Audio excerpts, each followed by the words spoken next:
सभी का स्वागत है बाय स्कॉलर के इस प्लेटफॉर्म में। जैसे कि आप सब लोग जानते हैं डीबीटी का फॉर्म निकल गया है और एग्ज़ाम बहुत नज़दीक है। मई महीने में एग्ज़ाम है आपका।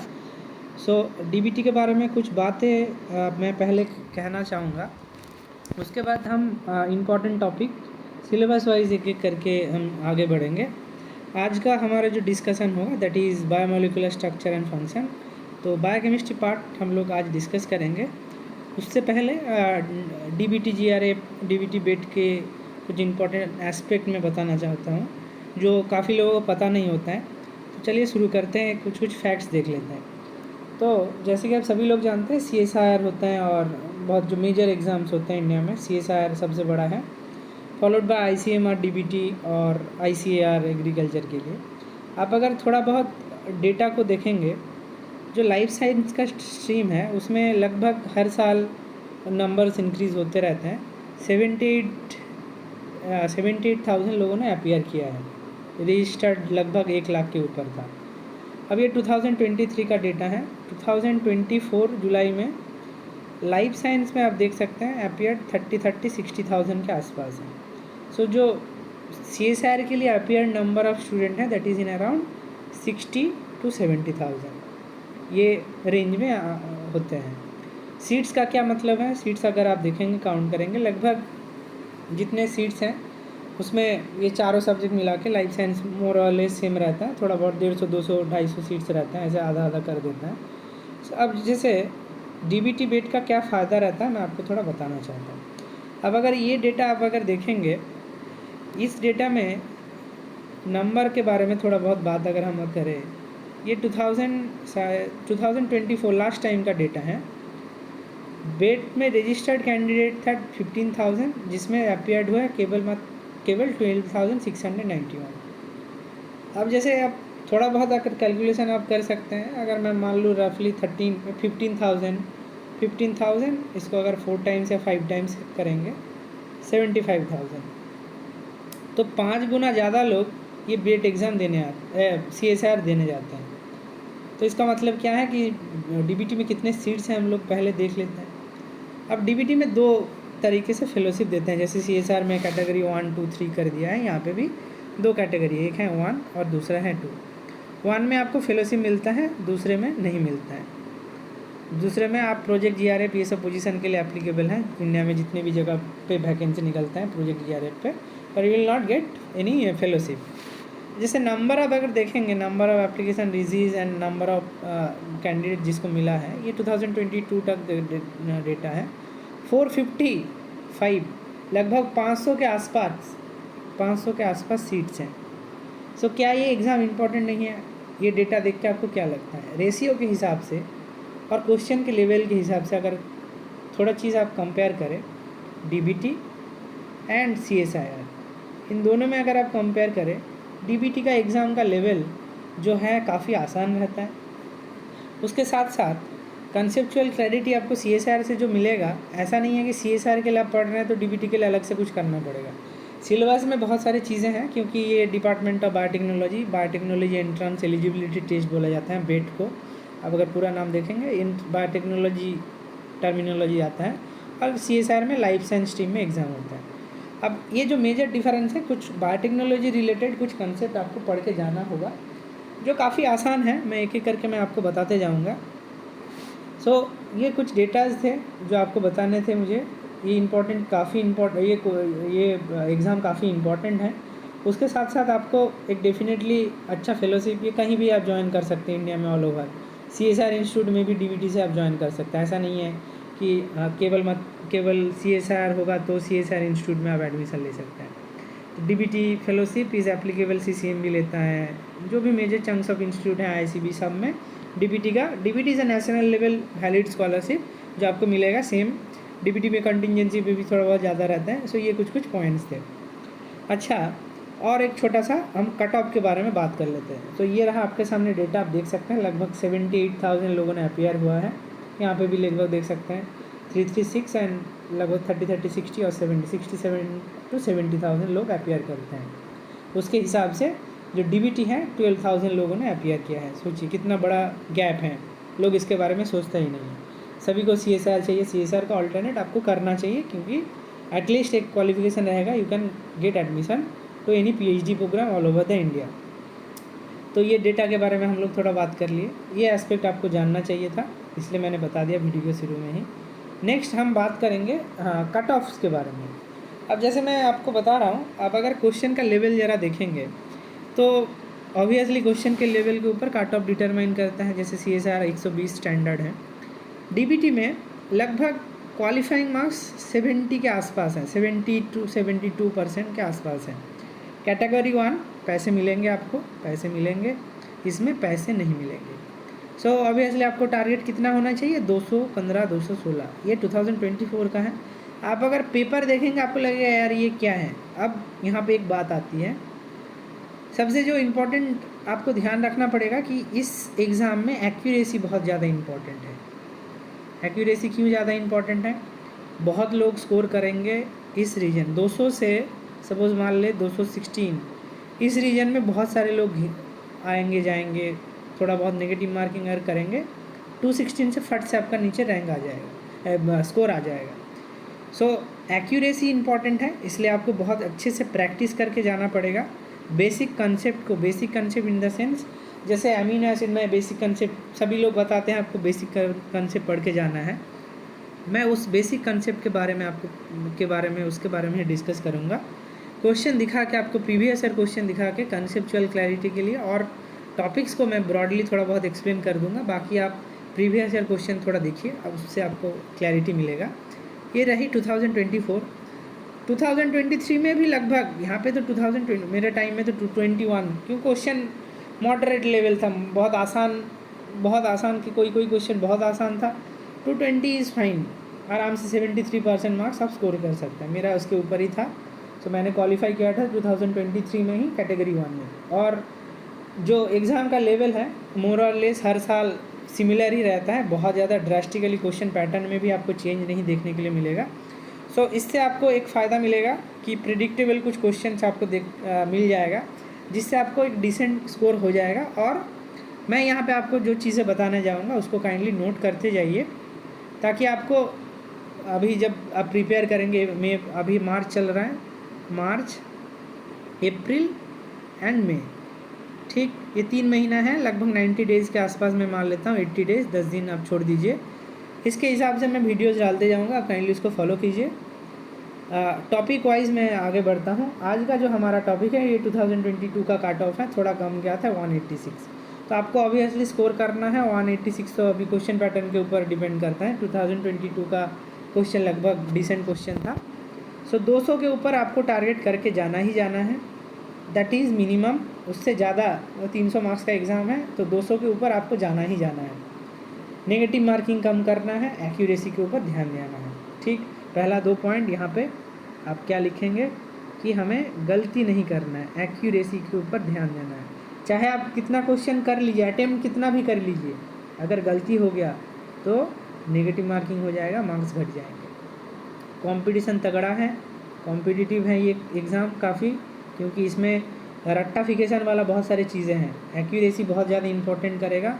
कॉम्पिटिटिव है क्योंकि इट विल हैव इन्फॉर्मेटिव, रट्टाफिकेशन वाला कंसेप्ट आएगा, इन्फॉर्मेटिव कॉन्सेप्ट क्वेश्चंस आते हैं। ऐसा नहीं है कि बहुत ताबड़तोड़ कुछ पूछ लिया। जनरल एप्टीट्यूड का कुछ क्वेश्चन पार्ट ए में रहता है, दैट इज़ क्वाइट डिसेंट, जो आपको रैंक मतलब यहाँ पे तो रैंक नहीं होता, जो आपका मार्क्स बूस्ट करेगा। बाकी बायोलॉजी बिल्कुल गलती नहीं करना है। फिर से मैं बता रहा हूँ, सल्फर कंटेनिंग अमीनो एसिड पूछ लेगा, जैसे 2024 में भी पूछा है, 2025 में भी सेम तरह का क्वेश्चन पूछा जाएगा। सो बी कॉशियस अबाउट दैट। जो इन्फॉर्मेटिव क्वेश्चंस हैं, आप उस चीज़ को पहले से लिख के प्रैक्टिस कर लीजिए, practice as much you can, in the sense amino acid का जैसे मैंने बात किया, न्यूक्लिक एसिड, डीएनए आरएनए में क्या बेसिक डिफरेंसेस हैं, जैसे रेप्लिकेशन में कौन कौन सा प्रोटीन्स इन्वॉल्व हैं। सो इन्फॉर्मेटिव जितने भी क्वेश्चन होते हैं, CSR पार्ट बी का आप क्वेश्चन फॉलो कर सकते हैं, उसमें भी बहुत ज़्यादा अप्लाइड कुछ नहीं रहता है। ये 4-5 चीज़ें आपको ध्यान रखने पड़ेंगे। अब आगे बढ़ते हैं सिलेबस की तरफ। जैसे सिलेबस में बहुत भयंकर तरीके से लिखा गया है कि ये हो जाएगा, ये हो जाएगा। मैं आपको बता सकता हूँ कि मेरा भी प्रिपरेशन जो था, दैट इज़ जो बाय प्रोसेस में, मुझे बाय प्रोसेस बिल्कुल पसंद नहीं था। आप सिलेबस जब देखेंगे बाय प्रोसेस हैं बहुत सारे लिखे, intellectual property right, plant biotechnology, animal biotechnology, marine biotechnology. So क्या फोकस करना है, आपने CSR के लिए जो चीज़ें पढ़े हैं आप उस फंडामेंटल को स्ट्रॉन्ग कीजिए। बायोकेमिस्ट्री, दूसरा है मॉलिक्यूलर बायोलॉजी, तीसरा है सेल बायोलॉजी, संजय से रिवीजन करा रहे वहाँ से भी फॉलो कीजिए। चौथा है आपका molecular biology, cell biology, biochemistry, tools and technique, मतलब unit 13 tools and technique, applied part. अब ये हो गया। उसके साथ साथ पांचवा छठा आप कोई भी डाल सकते हैं, मैं आपको रिकमेंड करूँगा अप्लाइड बायोलॉजी, मतलब रिकॉम्बिनेंट DNA टेक्नोलॉजी आप पढ़ के जाइए। आप चाहे कहीं से भी पढ़े, रिकॉम्बिनेंट DNA टेक्नोलॉजी ज़रूर से ज़रूर आपको देखना पड़ेगा। उसको छोड़ के छोटा मोटा क्या, जैसे डेवलपमेंटल बायोलॉजी में आप लगेगा कि क्या है, डेवलपमेंटल बायोलॉजी भी पूछता है कौन सा, प्लांट एपिटलस, सपोज जो floral organ floral pattern developmental biology में प्लांट वाला पार्ट, जैसे एपिटला जो म्यूटेशन हो जाएगा तो क्या होगा, मैं आपको क्वेश्चन दिखा भी देता हूँ। डेवलपमेंटल बायोलॉजी का ये कंसेप्ट हो गया। एनिमल फिजियोलॉजी में हार्मोन का एक्शन, जो बेसिक ओवरव्यू है वही पढ़ के जाइए, डिटेल में कोई मैकेनिज्म आने वाला नहीं है। तो CSR का ये सिलेबस जो है उसको आप एज इट इज़ पढ़िए, डिटेल में जो पढ़े हैं उसको रिवाइज कर लीजिए, और थोड़ी बहुत बायो इन्फॉर्मेटिक्स आपको पढ़ के जाना होगा। बायो इन्फॉर्मेटिक्स आपको पढ़ के जाना होगा। मैं बता दूंगा क्या क्या करना है आपको। अल्फ़ा फोल्ड, आप जैसे देखिए ये वाला टॉपिक है अल्फ़ा फोल्ड, नोबेल मिला है ना, ये फेवरेट है, RCB में काम होता है, मैं खुद पढ़ा हूँ। स्ट्रक्चर बायोलॉजी बहुत हॉट एरिया है, DBT बहुत सारे इंस्टीट्यूट में। अल्फ़ा फोल्ड के ऊपर बहुत सारे 3 बार 2022, 23, 24 3 बार 4 बार क्वेश्चन पूछ चुका है, फिर से पूछा जाएगा। अल्फ़ा फोल्ड को नोबेल मिला है। बायो इन्फॉर्मेटिक्स में BLAST, basic alignment, local search tool, then multiple sequence alignment, Dali search, ये सब कुछ क्वेश्चंस बनते हैं और जो कॉमन आते हैं उसके बारे में इसको आपको ध्यान रखना पड़ेगा। सो ये एक ओवरव्यू मैंने आपको बता दिया, आप शुरू कर दीजिए ऐसे ही हर एक जगह पे, बहुत डीपली कुछ मैकेनिज्म वगैरह पर जाने की ज़रूरत नहीं है। क्वेश्चन थोड़ा बहुत प्रीवियस ईयर क्वेश्चन देखिए, इंटरनेट पे इजीली अवेलेबल है, जाके देखिए। प्रीवियस ईयर क्वेश्चन बेस्ड आप थोड़ा बहुत एनालिसिस अगर खुद से करना चाहते हैं आराम से आपको मिल जाएगी कौन कौन सा एरिया आपको करके जाना है। तो आज हम डिस्कस करेंगे बायोमोलिकुलर स्ट्रक्चर फंक्शन का कुछ पार्ट। हम आपको बता रहे हैं आज हम न्यूक्लिक एसिड एंड प्रोटीन के बारे में हम लोग बात करेंगे, covalent structure of amino acid and proteins and followed by nucleic acid. और अगर टाइम मिले तो कार्बोहाइड्रेट के बारे में भी बात करेंगे, जो हम कंटिन्यू करेंगे, एक दो वीडियो में हम बात कर लेंगे। तो हम अगर स्टार्ट करें अमीनो एसिड से ही हम लोग स्टार्ट करते हैं। क्या क्या चीज़ें आपको ध्यान रखने पड़ेंगे। पहला इंपॉर्टेंट कंसेप्ट है अमीनो एसिड का, मैं एक एक चीज़ें आपको बताते जाता हूँ, आप देखिए ठीक। यहाँ पे मैं लिखते जाऊँगा, और जैसे क्वेश्चन अगर आप देखना चाहते हैं कि भाई क्या कितना इंपॉर्टेंट है बायोकेमिस्ट्री, तो आप सोच सकते हैं कि कितना इंपॉर्टेंट है। 39, 40, 47, 20, 2024 में काउंट नहीं किया ये डेटा, वही 20-25 के आसपास क्वेश्चन होगा आराम से। सो आप खुद से देख सकते हैं कितना इंपॉर्टेंट है ये वाला पार्ट। बाकी पार्ट मैं एक एक करके आऊँगा। Today I will talk about amino acid से मैं शुरू करता हूँ, उसके बाद मैं बाकी चीज़ों के ऊपर जाऊँगा, ठीक। अच्छा, जैसे 2023-24 और 23 में जो क्वेश्चन आए हैं एक बार उन लोग देख लेते हैं, मतलब जो बेसिक क्वेश्चन आते हैं उसके ऊपर हम देख लेते हैं। पहला जैसे देखिए अमीनो एसिड के प्रॉपर्टीज़ के बारे में आपको जानना ही जानना पड़ेगा। अमीनो एसिड के प्रॉपर्टीज़ में क्या है, कौन सा पोलर है, कौन सा नॉन पोलर है, किसके पास सल्फ़र है, किसके पास कौन हाइड्रोफोबिक है, कौन हाइड्रोफिलिक है। सो एक एक टॉपिक मैं लिखते जा रहा हूँ, आप फॉलो कीजिए।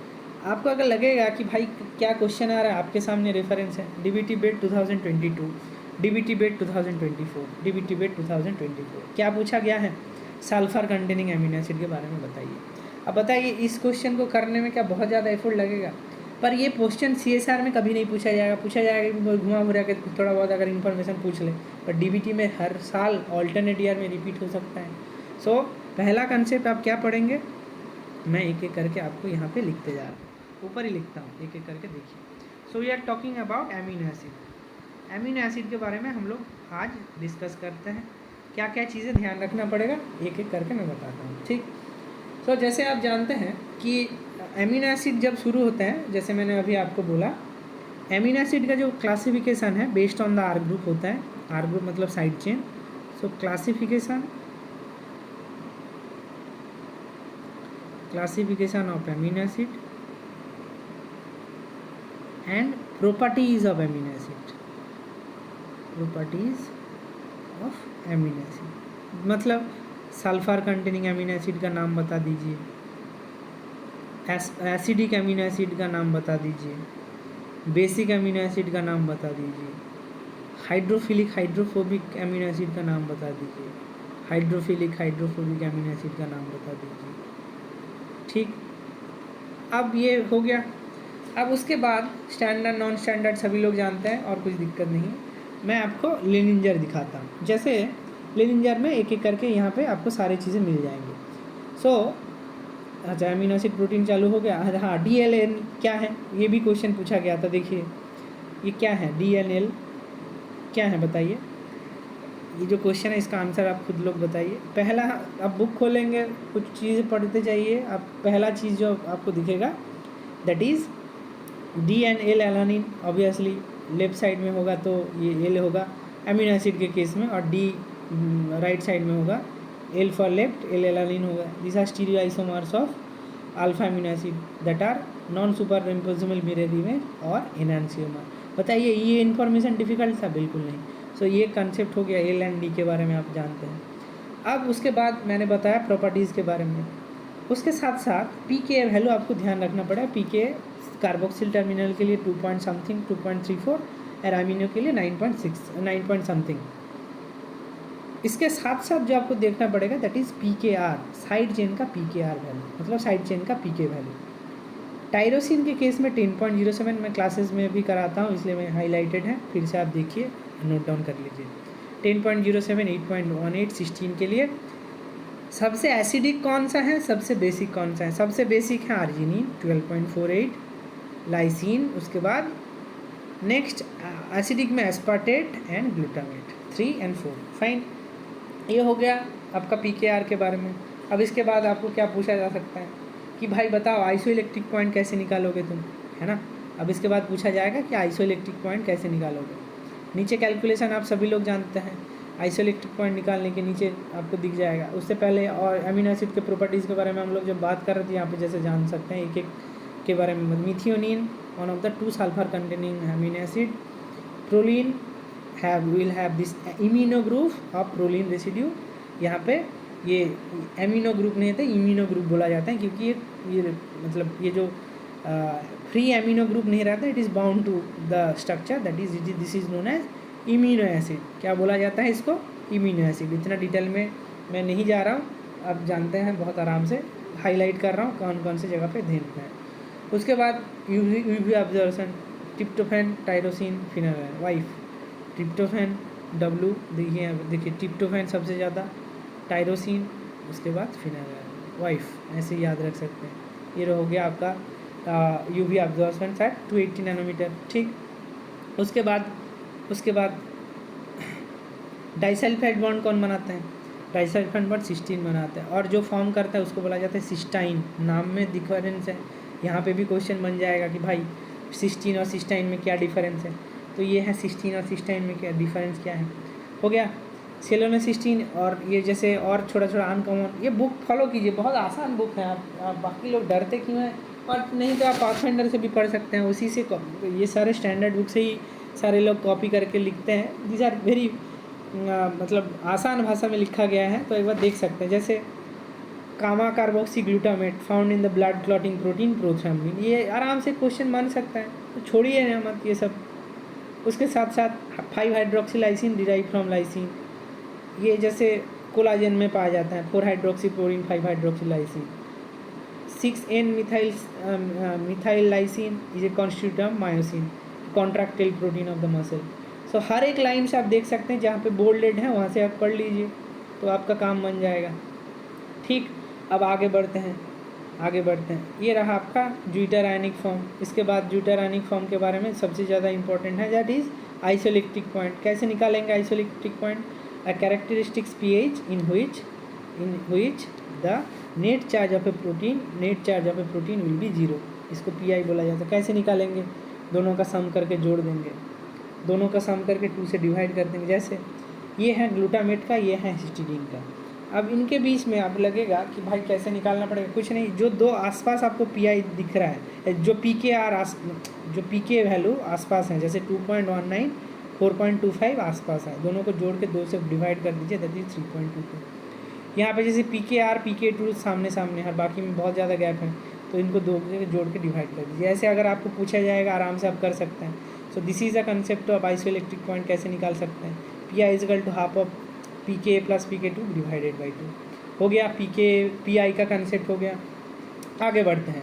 ये रहा आपका कंसेप्ट, आपने जान लिया पेप्टाइड बॉन्ड। अब आता है पेप्टाइड बॉन्ड में। तो सिस्टीन क्या है? सिस्टीन क्या है? तो मैंने क्या क्या बताया आपको, classification of amino acid, properties of, यहाँ पे मैं ये नोट्स आपको शेयर कर दूंगा, लिख रहा हूँ यहाँ पे। प्रॉपर्टीज़ ऑफ एमिनो एसिड हो गया। आपको PK ऑफ और PKR साइड चेन का ध्यान रखना चाहिए, साइड चेन। और मोस्ट एसिडिक, ये गैडबी में पूछा गया है, तो गैडबी DBT बेट सब एक ही जगह से बनता है। मोस्ट एसिडिक, मोस्ट बेसिक, ये सब ध्यान रखिए। और क्या जैसे आइसोइलेक्ट्रिक पॉइंट कैसे निकालेंगे? आइसोइलेक्ट्रिक पॉइंट छोटका सा एक न्यूमेरिकल दे देगा। आइसोइलेक्ट्रिक पॉइंट कैसे निकालेंगे? सिस्टीन और सिस्टाइन में क्या डिफरेंस है? सिस्टाइन में क्या डिफरेंस है? सिस्टीन एंड सिस्टाइन में क्या डिफरेंस है? और जो नॉन स्टैंडर्ड एमिनो एसिड है, नॉन स्टैंडर्ड एमिनो एसिड और जो डिराइव्ड हैं, उनका फंक्शन देख लीजिए। तो ये एमिनो एसिड वाला पार्ट आपका हो गया।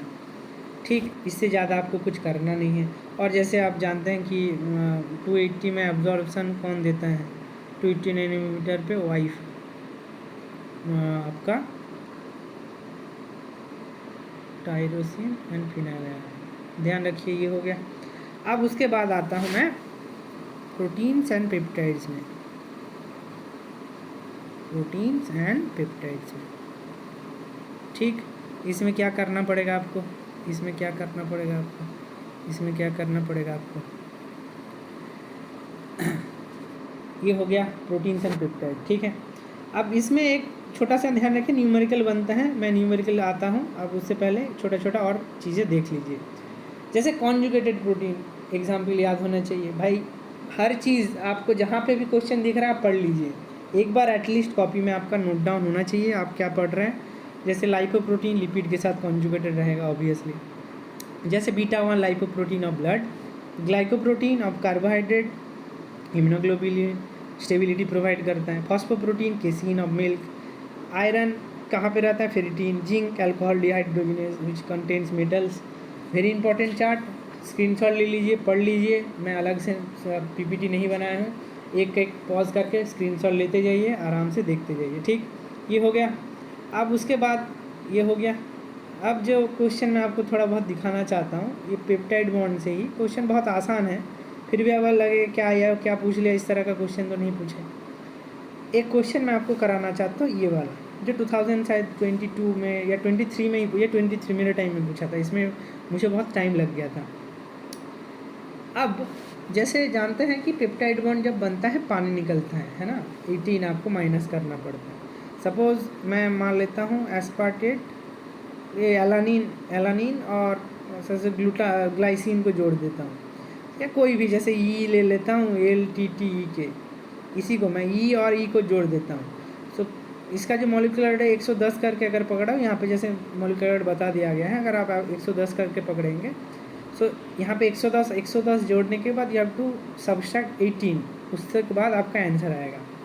अब उसी कंसेप्ट को मैंने यहाँ पे लगा दिया, यहाँ पे मैंने इसी कंसेप्ट को लगा दिया, पर यहाँ पे एक छोटा सा ट्विस्ट बता दिया कि साइक्लाइजेशन हो गया, अब साइक्लिक दिस। तो ये पूरा ये जो पेप्टाइड होगा, इसके पास कितने पेप्टाइड्स बॉन्ड होंगे, पहला इंपॉर्टेंट पॉइंट। उसके बाद आप मॉलिक्यूलर वेट डिटरमाइन कर पाएंगे। जैसे ये दिखने में कैसा होगा, ELTT हो गया, EKE। आप बताइए इसमें कितने पेप्टाइड बॉन्ड हैं? 1 2 3 4 5 6। क्या इन दोनों का हम अगर नहीं जोड़ते एक पेप्टाइड बॉन्ड बनता? बिल्कुल नहीं बनता। सो आप हर एक पॉइंट पे ध्यान रखिए कि कहाँ कहाँ क्वेश्चन क्या कहता है। मुझे या इस क्वेश्चन को करने में मुझे आंसर नहीं मिल रहा, आप करिए, आंसर कंफ्यूज हो जाएंगे। इस क्वेश्चन को करने में आप टाइम भले ही लगा दिए पर गलती मत कीजिए, टाइम डिसेंट टाइम मिलेगा। आप क्वेश्चन का पेपर कैसे अटेम्प्ट करते हैं मैं अभी बताऊँगा, but the thing is you have to be careful enough. आपको देखना पड़ेगा कि कहाँ कहाँ क्या पूछा गया है। सो ये कंसेप्ट हो गया ELTT के। अब सिंपली आप क्या करेंगे, इस सबको जोड़ दीजिए। ई 2 बार हैं, तो ई 147 इंटू 2। अच्छा, एल 1 बार है तो 131। टी 2 बार हैं, टी है 119 इंटू 2। ई 2 बार हो गया और के 1 बार है, के इज़ 146। ये टोटल करने के बाद कितने पानी ले? 6 इंटू 18। ये माइनस करना पड़ेगा तभी आपका आंसर आएगा। आंसर करके बताइए कितना आंसर आएगा। कंसेप्ट समझ में आ गए? मैं इसी चीज़ को अगर लीनियरली ड्रॉ करता कितने पेप्टाइड बॉन्ड्स बनते? अब देखिए TEMK 1 2 3 4 5, एक कम बन रहा है। ध्यान रखिए सेम प्लाज्मिड के कंसेप्ट में अगर लीनियर प्लाज्मिड को मैं अगर डाइजेस्ट करूँ तो अगर मैं एक कट करूँ, सपोज़ मैं लीनियर प्लाज्मिड को डाइजेस्ट कर रहा हूँ, एक कट करूँ तो 2 बैंड दिखेगा। अगर सेम सर्कुलर प्लाज्मिड को डाइजेस्ट करूँ तो सिंगल बैंड ही दिखेगा। ये छोटे मोटे इंपॉर्टेंट पॉइंट्स हैं, ध्यान रखने पड़ेंगे, आपका काम में आ जाएगा। आगे बढ़ते हैं।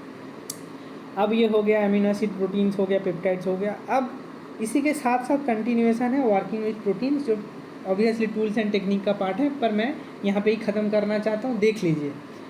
अब ये जो प्रोटीन का काम होता है इसमें बहुत सारे चीज़ें आते हैं, क्योंकि मैं फिर से बता रहा हूँ स्ट्रक्चरल बायोलॉजी, प्रोटीन बायोकेमिस्ट्री का काम RCB DBT के इंस्टीट्यूट में बहुत सारे जगह पे होता है। सो काफ़ी इम्पॉर्टेंट एरिया ऑफ रिसर्च है जो आपको करना पड़ेगा, जो देख के जाना पड़ेगा।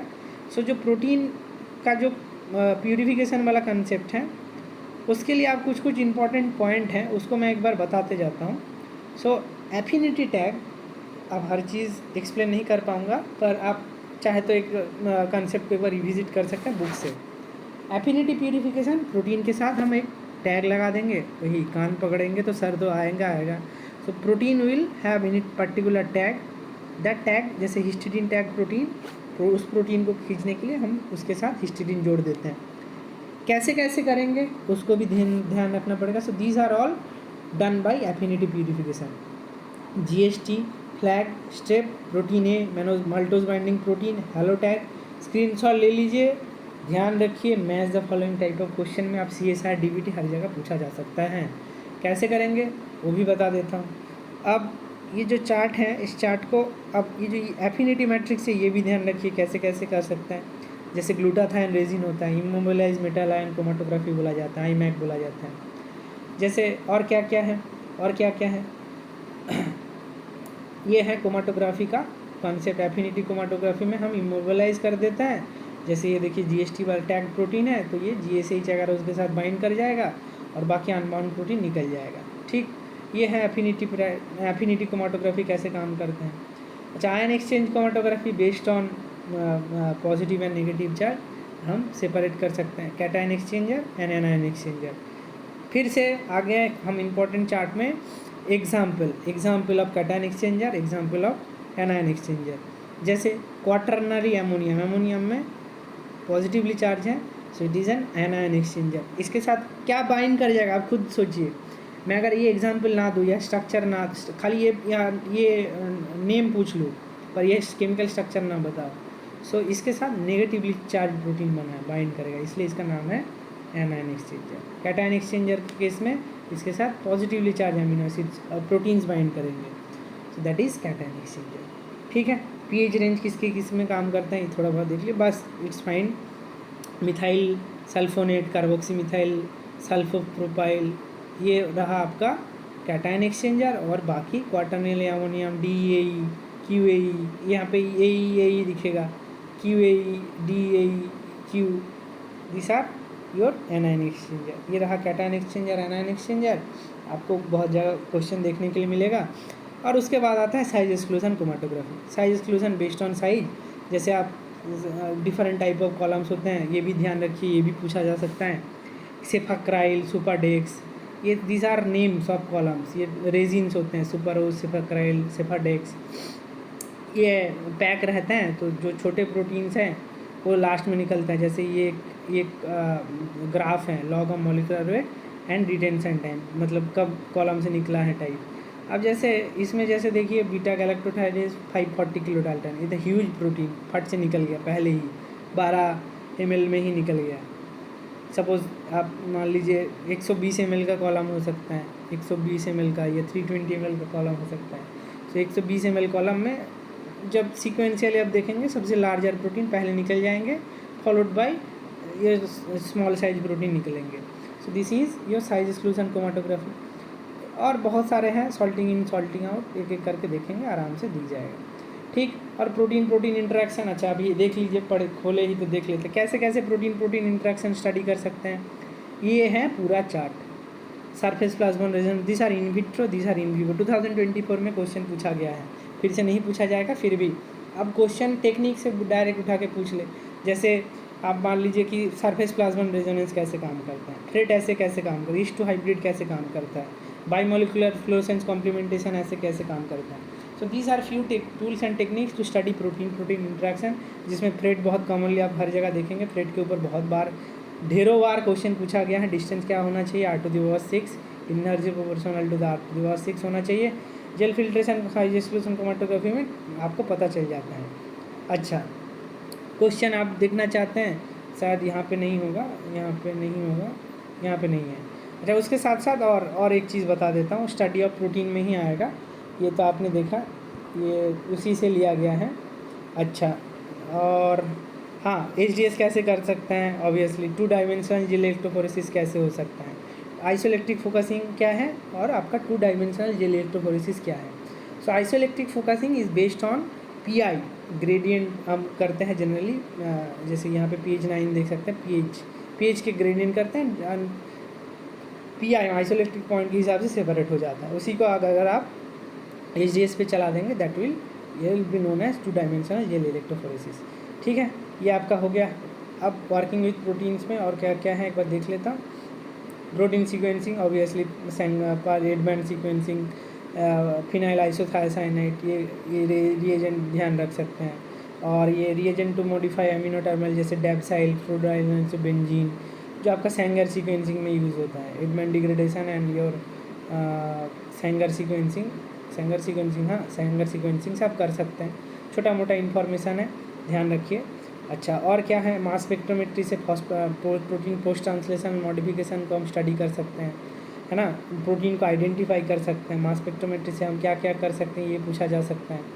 अच्छा, और मैं बताना चाहूँगा, और छोटा सा एक कंसेप्ट मैं बता देता हूँ। उसके बाद प्रोटीन का स्ट्रक्चर के बारे में हम दूसरे कभी मतलब नेक्स्ट वीडियो में बात करेंगे, बहुत एक्सटेंड हो रहा है, ठीक है।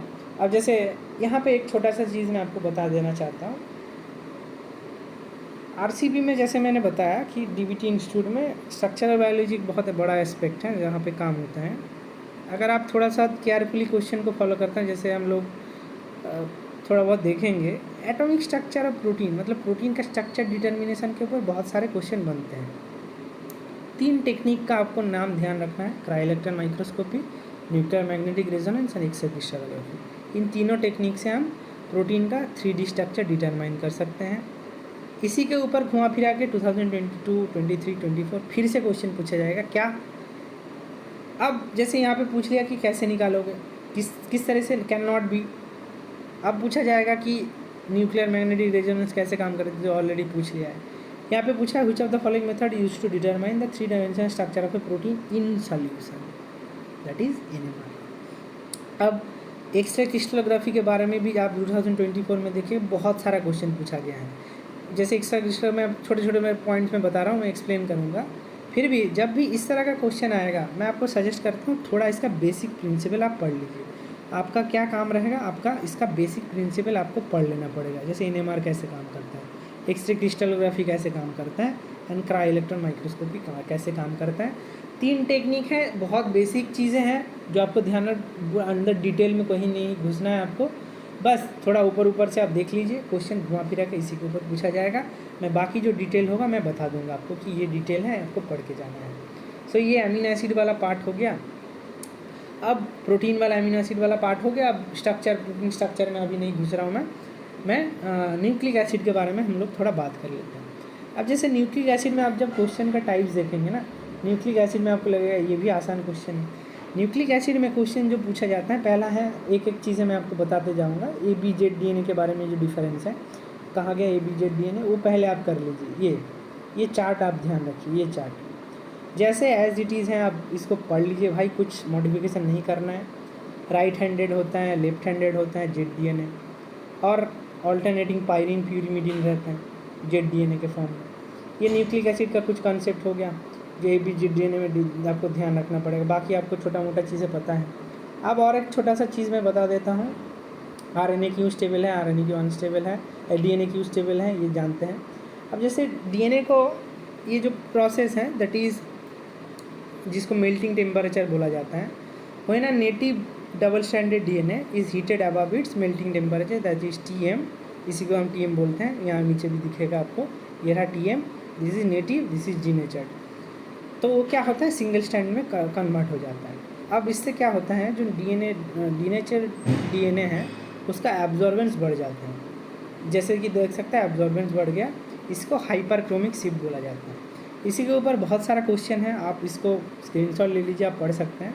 हाइपोक्रोमिक शिफ्ट क्या बोला जाता है, अभी देखिए, मैंने आपको अभी बताया कि hypochromic shift and hyperchromic shift. यहाँ पे बताया the hypochromic shift effect is used to estimate the melting temperature of double standard. It arises because double standard DNA absorb more UV light than single standard. No, single standard stacked based in double standard absorb less UV light than unstacked base in single standard DNA. इसका ये होगा। अब melting temperature किसके ऊपर depend करते हैं, GC content के ऊपर डिपेंड करते हैं। क्यों, GC के मतलब G और C 3 हाइड्रोजन बॉन्ड से जुड़े हुए हैं, that's why you need higher temperature to, जैसे मैं मान लेता हूँ किसका GC 60% है, किसी का 20% है, उसका ज़्यादा टेम्परेचर चाहिए, मेल्टिंग टेम्परेचर ज़्यादा होगा। सो ये कुछ पॉइंट्स है। जैसे फिर से यहाँ पे बताया कि भला बताए which of the following is like to happen when double standard, कब पूछा है, 2024 में पूछा। देखिए क्या होगा, absorbance at 260 remains the same, it will increase obviously. Single standard जब हो जाएगा, ये जो हाइड्रोजन जो स्टैकिंग वाला इंटरेक्शन था वो टूट जाएगा, क्या होगा, आप हाइपरक्रोमिक शिफ्ट आप देख सकते हैं। ठीक, बस ये DNA वाला कंसेप्ट था जो बहुत बार ये लोग पता नहीं क्या इंपॉर्टेंस देखते हैं, ये पूछा जाता है, बहुत बार पूछा जाता है। ABZ DNA का आपने डिफरेंस देख लिया। और क्या चीज़ अभी और कुछ देना है, ये वाला part ribo switches, ribo molecular biology part में हम बात करेंगे। tRNA का structure, clover leaf model, molecular biology का जब ट्रांसक्रिप्शन और ट्रांसलेशन पढ़ेंगे उसके बारे में हम बात करेंगे। सो आज हमने बात किया न्यूक्लिक एसिड में आपको क्या देखना पड़ेगा। मैं यहाँ पे जैसे प्रोटीन पेप्टाइड के बारे में, अच्छा प्रोटीन पेप्टाइड में स्ट्रक्चर में अभी आया नहीं। 3 डायमेंशनल स्ट्रक्चर कैसे डिटरमाइन करते हैं, 3D structure, cryo EM, X ray crystallography and NMR, ये हो गया। अब टूल्स, प्रोटीन प्यूरिफिकेशन बहुत ज़्यादा इम्पोर्टेंट, प्रोटीन प्यूरिफिकेशन ये इम्पोर्टेंट है आपका, ठीक हो गया ये। अब उसको छोड़ के बाकी अभी नहीं बताया। न्यूक्लिक एसिड में क्या देखना पड़ेगा आपको, न्यूक्लिक एसिड में क्या देखना पड़ेगा, DNA structure, difference between A, B and ZDNA, melting temperature क्या होता है, इसके ऊपर न्यूमेरिकल बना देगा। फिर से आप मान के चलिए भाई, पूछ लेगा कि इसका GC 60% है, मतलब ये 2 स्टैंड ऐसे दिया भी है, मैं आपको कराऊंगा, ऐसे दिया भी है कि 2 स्टैंड दिया है, उसमें आपको काउंट करना पड़ेगा कितने AT हैं, कितने GC हैं। तो उसको पूछा है किसका TM ज़्यादा होगा, तो जिसका GC ज़्यादा होगा उसका TM ज़्यादा होगा। TM आप पढ़ लीजिए। उसके बाद हाइपरक्रोमिक शिफ्ट क्यों होता है DNA में, ये IIT बॉम्बे इंटरव्यू में भी पूछा जाता है। अब तो मतलब कहीं भी जाए तो पूछा जाता है कि न्यूक्लिक एसिड का अगर सभी बोलते हैं घट जाएगा, ऑब्वियसली स्टैकिंग इंटरेक्शन हट जाता है, बढ़ जाएगा। तो न्यूक्लिक एसिड में DNA स्ट्रक्चर, ABZ DNA का डिफरेंस, मेल्टिंग टेम्परेचर का कंसेप्ट ध्यान रखिए, TM हाइपरक्रोमिक शिफ्ट क्या होता है, और छोटा मोटा DNA सीक्वेंसिंग के बारे में पढ़ सकते हैं, ठीक है। तो आज इस वीडियो में इतना ही। तो हम लोगों ने बहुत ज़्यादा ब्रॉडली बात नहीं किया। बायोमोलिकुलर स्ट्रक्चर फंक्शन में हमने न्यूक्लिक एसिड के बारे में बात किया एंड अमीनो एसिड और छोटे मोटे प्रोटीन्स के बारे में बात किया एंड प्रोटीन्स। अब इतना ही कीजिए, मैं 1-2 दिन में फिर से आपके सामने हाजिर होऊंगा और कुछ टॉपिक्स को डिस्कस करूंगा। कंटिन्यूएशन रहेगा बायोकेमिस्ट्री का, फॉलोड बाय मॉलिक्यूलर बायोलॉजी। बहुत सारी चीज़ें हैं, एक एक करके करते हैं। तब तक के लिए थैंक यू, मिलते हैं नेक्स्ट वीडियो में।